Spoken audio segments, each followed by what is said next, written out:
Hey everybody, Robert Hurd, General Manager here at Porsche Center Kelowna. Thanks for joining us again on Inside the Dreams. Today I'm with our good friend, Gary van Soest. Gary, thanks so much for joining me today. Hey, you're welcome, Rob. Yeah, I'm looking forward to it.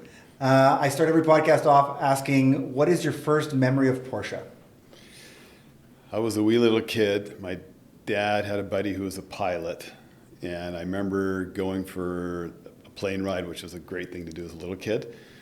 But the best part was when we got back to the hangar, he had a little Porsche, and I had no idea what it was. I remember it was red, and it was obviously a little bathtub, little 356, and we took it around. I was just mesmerized with it. And we hopped in for a ride. I hopped in the back, my dad and his buddy, and they took us for a ride around the little airport. And when I came back, I remember just thinking, that just sort of stuck with me, and I think I was like 7 or 8 years Really? old. So that was my first introduction. I love that question. I love the story. You have people that maybe it's later in life, it's the newer 911, but so many go back to kids, posters, just that iconic 911, and just you come up dreaming of having a car like that after seeing your first one. It was weird. It stuck with me, and I guess it was the plane ride in the car and that that kind of noisy air-cooled engine thing or whatever it was. It just stuck, and I've always remembered that. And I always thought Porsches were kind of interesting. That's incredible. When I think of Porsche, you are top of mind for the most enthusiastic people, true kind of purist to the brand that come up. We have lots of people that are interested in the brand and obviously love the cars, just over the top with the new models and just the overall story. You are somebody who I think even takes that to the next level. Some people are in it for collecting. I don't see that as being your main thing. You're in it for the driving, for the experience. Yeah, I mean, hats off to collectors. I don't get it, but I don't like artwork either. So I like driving, right? And I really like the experience of getting behind the wheel and mashing my foot into the throttle and trying to shift properly. I just it never gets old. I love it. Yeah. You have 3 Porsches that I know of. Well, actually 3 from us. It's probably 4. You've got the GT3 Touring, the Spider, and the Dakar.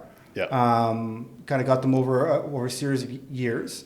And you also have a Keen Project vehicle. I'll get back to the other 3, but I love the Keen Project story. There's so much to it, community behind it. Maybe just tell us a little bit about that, how it came to be and what it's all about.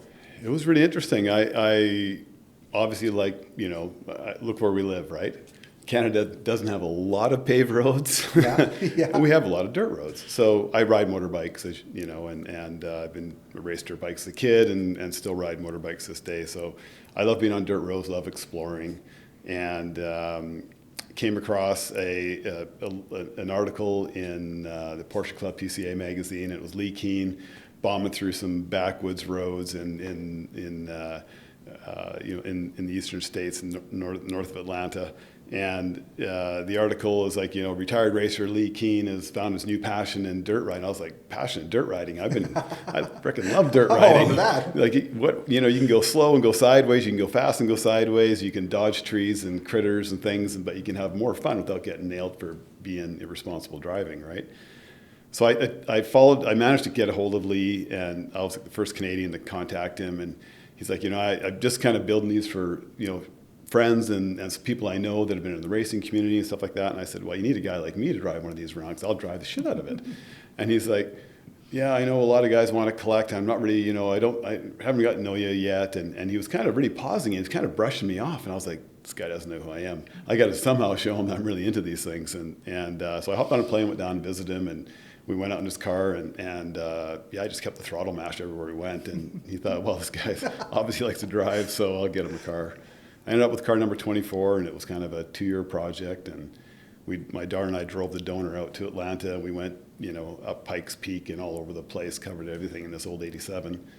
And then we drove it back, and my wife and I drove it back and had it's a great holiday. Anytime you can take a Porsche for a drive across the country. And I've since been back and forth probably 5 times in that car across North America to various places and gatherings we've got to with the Keen Project and a bunch of other owners, and great group of people. And that's what pulls you in, is the cars are super fun, but you meet these you meet these characters. I mean, it's hard to explain, you know, some of these people you meet, they're just absolutely fascinating ex-racers and real accomplished humans on the planet.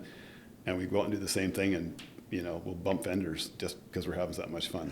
It's so good. It's like it's the brand, right? There's so much about the brand that brings on the community, and there's different areas of that community, whether it's the GTs, whether it's Keen projects like that. Yeah. How many Keen project cars are there currently? Do you know? So I think Lee's up to about 52 cars. Wow. And I think he was going to shoot for 100 and call it quits because he was getting bonkers by it. But yeah, anytime we get together, there's usually 30 of us. You know, sort of that's kind of the ceiling before things go off the rails. yeah, which means we're right close to it, which I like to hear. You know, a ton of fun. Yeah, so I think he's going to keep going until he gets to 100. I'm not 100% on that, but I think that's what he said. Very earlier. cool. Yeah. You have two of my favorite cars ever, other than that one, and that's the GT3 Touring. Red GT3 Touring. It's just fantastic. Dream and car. A dream car. Yeah. Well, tell me about that. How did that dream come up, and how did it? I mean, I know how it kind of finished, but how did it all come together? You may recall that I started hounding you about the touring coming out, and you're like, I haven't heard about it yet. I was like, it's coming out. I've got a couple people like that. It's like, just wait, my phone rings. What's coming up next, guys? It's like the 911R's out is a huge success, and they only made 987 of them, and for sure they're going to come out with a follow-up. There's no way they're going to let this fall flat. And then sure enough, a touring was sighted somewhere in some far off place, and I was like, I know, we're going to get this. So I started hounding you about it. I was like, just put it in and it'll come up for sure. Just keep hounding everybody. That's an amazing car. It's probably, of all the cars I've driven over the years, I mean, the GT3 Touring really is like probably the purest, honest sports car I've ever set foot in and put miles on. I mean, we did a Euro delivery on it, right, with a couple other buddies, picked up cars in Leipzig, and oh man, some of the best experience we have is driving a car like that in Europe, in Germany, where it was engineered, where it was built, and at 275 kilometers an hour, trying to go for the 300 tag, you really start to understand German sense of humor. Yeah. Like you hit 250, you just start giggling and you can't stop, right? And I think that's how Germans that's their humor, I think. I know that feeling. I've got to 298 once, and my last time I was 287 in October, and I was actually quite disappointed to not get to 300. I was asking people very politely in front of me to move over through the windshield of my car. I got so close, but my wife, who she's super confident, obviously, and capable. She was all game for it, but we just started getting a few speckles of rain. On the Autobahn, and so you get that, and you don't have to think. You have an automatic response to let off. Yeah, and of course. You just don't. Well, another time, right? That's incredible. That's such a fun story. It's something that I will do one day. I will do European delivery. Yeah. Oh, it's Where did you pick up the car? We got them in Leipzig. You did get them in Leipzig. Yeah. So did you get on the track as well? We did, and that's one of the key reasons to go to. I mean, Stuttgart's wonderful. It's got a lot of cool history, and it's really amazing. But Leipzig, you get a delivery specialist, and they have these 6 bays, and they do a wonderful job, right? And then they take you out in a car like yours, not yours. They don't want you to thrash your car. They're smart, they know. So you go in a car just like yours, and you go blasting around the track for a bit, and the delivery specialists, who are ex-race guys, so like super capable people, they get out of the car and you hop in the driver's seat and go blast around to your tire and come in for lunch. And then when they do a little tour of the factory, which is awesome. Yeah. And then when they're leaving, they do some pictures, and there's a little shop you can pick up some trinkets and a t-shirt or something or whatever, a pair of goggles, and they say to you just before you leave, look, you've had a wonderful day, you've had a wonderful morning, great lunch, and you've probably been up and didn't sleep all that well last night. And so when you leave here and you get on the Autobahn, just take it easy, get yourself broke in with the car, just kind of get some harmony. Don't go out of here and mash the throttle and find the wrong way on the road. That's too good. And I remember saying to the guy, you have to tell people that? And he goes, gotta calm him down. Yeah, he says, we don't have to tell people that. We just know we should. Yeah, that's a very German, German right? response. We don't have to. We just know we should. We just know we should. The corner on that, so I was on that track again. I can't remember if it was October or November of last year in 2024. The corner just after the straightaway, where it goes up the hill and then comes and loops back around, and you're coming in there. I don't know what the speed was, 130, and they just lock it up sideways, up and over, sideways the other way. Yeah. It truly blows my mind how good those drivers are. When you get in so good. A high level Porsche for a hot lap with a driver, there's nothing like it. It's almost unbelievable what the cars can do. Yeah, they're super capable. Super capable. So your other car, which is the other one that I love so much, which is about almost as far as opposite as you can get, the Dakar. Got that a couple years ago, last year? Last year, yeah. What's it been like with that car? Because obviously very different, equally as cool, just in a bit of a different kind of playground. You know, that car, I think, you know, and there's lots of stories on this, but I think Porsche really got the Dakar out because of guys like Lee Keen who were just bringing back the dirt. Yep. You know, like Porsches are so fun in dirt, right? That rear engine, there's nothing like it. Nope. And when it hooks up at the apex on a dirt corner and your side was looking out, there's nothing like it, right? So I think Porsche has been, you know, they like to find all these iterations and use that platform as much as they can, right? It's an amazing platform. So when they come out with the Dakar, I mean, it was one of these things like we just sort of knew it was coming. You know, we met Verdi, we met a couple other people that were really into the Porsche thing, obviously, and they were just like, you know, something's coming. And so sure enough, the Dakar shows up, and I was like, oh, I'll put my hand up for that one. Yeah, sure. of course. So I remember telling you the same thing, like, get me one of them. And I like the options they come up with. Porsche has this deep racing history and not like people think of racing sometimes it's all, you know, professional and money and all stuff, but it's really not. It's just it starts off with a bunch of super passionate guys who go out and start fooling around, and then they take it a little more serious, and a whole bunch of other people join, and then they get a little more serious, and then they organize it, and that's a race, you know. But the Dakar is a wonderful car. It's gone deep into Porsche history. The East African Rally, you know, when they dominated, the 911s just kicked, you know, butt out there. And that race is still going on today. The Tuthill takes up crews of people, and they still do the East Africa Rally, right? It's incredible. And so the livery they come up with, the livery options, as you know, Martini Rossi was a huge, you know, sponsor back in the time when booze and cigarettes were big, right? And so that Martini livery that they made available, that was a slam dunk for me, because that was all the stuff I grew up with, you know, lusting after and following all these guys that were racing cars and, you know, taking these cars in the middle of nowhere in Africa. So that was amazing. I just had to have one of those. And there's a lot of disgruntledness about, oh man, it's not a manual. So now that I've put a bunch of miles on that car, kilometers, I can tell you that it wouldn't do well as a manual. It wouldn't do well. What stands out to you, having driven many vehicles, how does that jump out at you? The way that Porsche has designed power delivery and software control of power delivery would not be available in manual. You'd have to be, I mean, I can drive okay, you know, I do a bunch of track stuff and things like that. So I'm not a deadpan rookie, but I'm not an ace driver by any stretch, right? And that car in manual could be frightening. Okay. Right? And so I think Porsche figured that out. And to make it really capable to do things like, you know, slow crawling on off-road stuff and raise the body up. I mean, to do that in manual, like to do that in the Keen car, like it's an older car, you bounce it around a lot and stuff like that. It's got, you know, less things that can go wrong with it than the new car with all the electronics and that sort of stuff. But what Porsche has done by giving you off-road mode, rally mode, sport, wet, you know, and dry. Like they've given you 5 options to pick from, and each one of those are night and day different. Like when you go into off-road, the car literally goes into crawl mode, and you can follow any 4x4 as long as you got the clearance. You can follow any 4x4 anywhere. It's remarkable what it can do.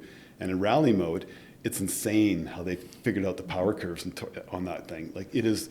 You mash the throttle in rally mode. You've never been in a car that can go on dirt that fast. I gotta tell you, Robert, you gotta come with me. It's mind. I'd love to. It's mind melding how fast you can go on dirt and how controlled you can be in because of that mode. It picks up on all the sensors you need that keep you on the road without, you know, finding trees. I've been in one. I was fortunate enough. It was actually a bit of a surprise when we went out to Tenerife, Spain with Porsche to go out for the new Cayenne launch. And we show up and they've got a surprise that we get to go in these cars. So we get in and we're at a fairly large motocross track. With a professional driver, and he takes you out. These things are getting air, going up banks. It's one of the most unbelievable things. Of course, we knew about them, but to get the chance to go sit in one with a trained driver and go on a motocross track, which would be far too small for the car to really reach any of the capabilities, but enough to get a bunch of general managers and owners' attention and get them excited about the car for sure. And Leipzig has a dirt track part of their So if you take a Cayenne out, you can bomb around that too, or Dakar. Have you done that track as well? We did. Yeah. We did because one of the guys was interested, Ford was interested in one of the Cayennes. So we putted around it for a little bit in that just to take it out and try it. I enjoy it. It was like, I enjoy that off-road. Like some of the hills that you go up, for me, was the sidewall. Side hill. You feel like it's going to flip over, roll onto its side, not necessarily flip over, but it feels like for sure it's coming down. And it just, as long as you're climbing, it stays planted to that wall. The engineering's off the charts. That's too good. Any crazy stories with the car? And I mean, relatively crazy stories for the podcast? I learned that the OEM all-terrain tires are not great in snow. Okay. Let's just leave it at that. You've talked a few of some of these stories. You are a full-out, all-or-nothing guy. Very outdoorsy. Love the outdoors. I know that from our relationship with you. I know you're very into skiing and a few outdoor recreational things. Can you tell us, I guess, a little bit about some of the passions that you have maybe outside of the car world? Sure. Yeah, like alpine ski racing is a big part of our life. It's one of the reasons we live in the Okanagan. There's lots of ski areas, of course. So I get involved with Vernon Ski Club very early on, and with family. It's a great place to have a family, right? And all three kids went through ski racing, and two of them skied World Cup. So yeah, it's a sport we love to do. And I was out this morning. Were you really? Oh yeah, every day I can I go. That's fantastic. Yeah, and it's the same thing. Like you seek performance, and you stay fit for it, and you ski with a bunch of other guys that are really into it, and you go out and rip around, have some fun. And I recently took up ski touring. Like the last sort of eight years, I've been more involved in ski touring, which. You get to climb up and ski down, so you kind of earn your turns. And, and that's beautiful around here. There's so many wonderful places to go. You're 2 hours from some of the best skiing in the world right here in Kelowna. That's incredible. And when did you move to Kelowna? Because I came in 2017. Obviously, you were here at that time, I believe, anyways. Yeah, no, I moved here in I always get this mixed up. 1996. I moved here. Yeah. So back when it was a lot smaller than it is today, that's for sure. Yeah, I mean, I brought a tech company into the valley, and then there was like 12 others. Now there's 240. So really? Yeah. Tell me about your tech company, because it fascinates me. I know that it's in the financial tech world. Correct me if I'm wrong, but there's been several kind of iterations of the company or advancing the technology. Yeah, I stumbled across it. My wife was in consumer finance. She's a career woman, and she had problems registering financial statements against assets in BC provincial personal property registry. And she was giving me a hard time, saying, you got to help me solve this problem. The company doesn't want to do it anyway. So I didn't really pay much attention to it. You don't really want to get too involved with your wife when it comes to business stuff outside of family. But anyways, the problem persisted, and I rolled my sleeves up and decided to have a good look at it, and found some ways to solve that problem. And as luck would have it, it kind of scaled when I got her company that was very curious with what I had done to help her particular office.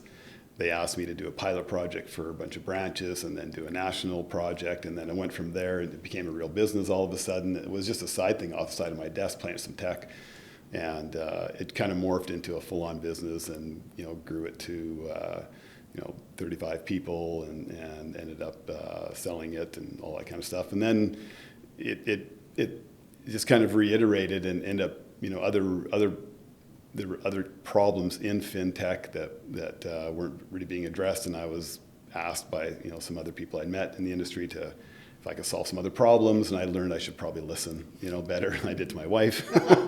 Maybe I could accelerate that. So yeah, we did it again, and done it now, sort of at 3 revisions of that. And basically, it touches the car industry, because anything that's financed or leased needs to be collateralized, and that collateralization process requires the financing statement to be registered at a personal property registry.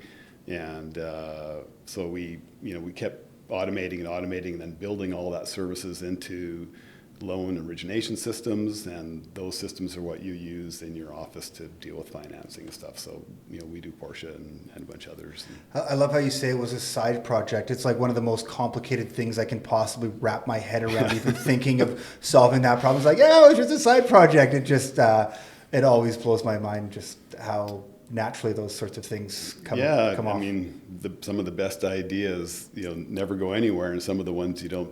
Some of the ones take a little while to nurture become real, and that was in this case for sure. So are you working on any new things? Are you still working in that space, in that field? Yeah, it's been interesting. That kind of opened up a whole world for me, where I got to work with a bunch of really interesting people at education institutions like University of Victoria, University of British Columbia, being able to go and speak with engineering people and business people, students, and just try to help them see stories in life that kind of help you get motivated. And I'll tell my story about how this happened and how these companies were built. And inevitably, what I find is that you talk to 100 people and 10 are kind of interested, and I end up hiring 3 of them. It's like a recruiting trip. It's the best recruiting possible, and they're like always the best employees. Right? They're just really dialed into it. So it's been a fantastic, interesting world looking at credit, and you start to really understand how credit works, and planes, trains, automobiles, boats, ships, everything is financed. There's millions of items that are financed every year, and being a part of that and in the finance world, the credit world, is really, really interesting. So yeah, but I've always been very just interested, fascinated by it, knowing a little bit about what you've done over our years of knowing each other. I want to thank you for coming on the podcast. You've been a friend of mine for a long time, kind of through the journey of getting your vehicles. You're very close to a lot of people in this dealership. I know that there's a lot of people in the service department specifically that have a very good relationship with you and a very close relationship with you. But we feed off your passion. It's what makes Porsche special. For a lot of our people, Jonathan, who you know very well, I mean, the guy bleeds automotive, working on cars, connecting with customers. He's a good soul. Yeah, and he just speaks so highly of you and just loves the opportunity to work with you and kind of go through things and game plan. And I appreciate you taking time out of your day to come do this with me. It was a lot of fun, so thank you very much. Well, thanks for inviting me. It's always fun to talk Porsche and tell stories, and there's lots of other ones I'm sure we could touch on. But yeah, for sure. It's been great. Thanks. We're lucky to be part of the brand, that's for sure. Yeah, it's great. Thank you. Well, I appreciate it. Thanks, Gary. Right on. Thanks, Rob. Thanks for joining us on another episode of Inside the Dream. If you like what you've seen, please share and like and subscribe for future episodes.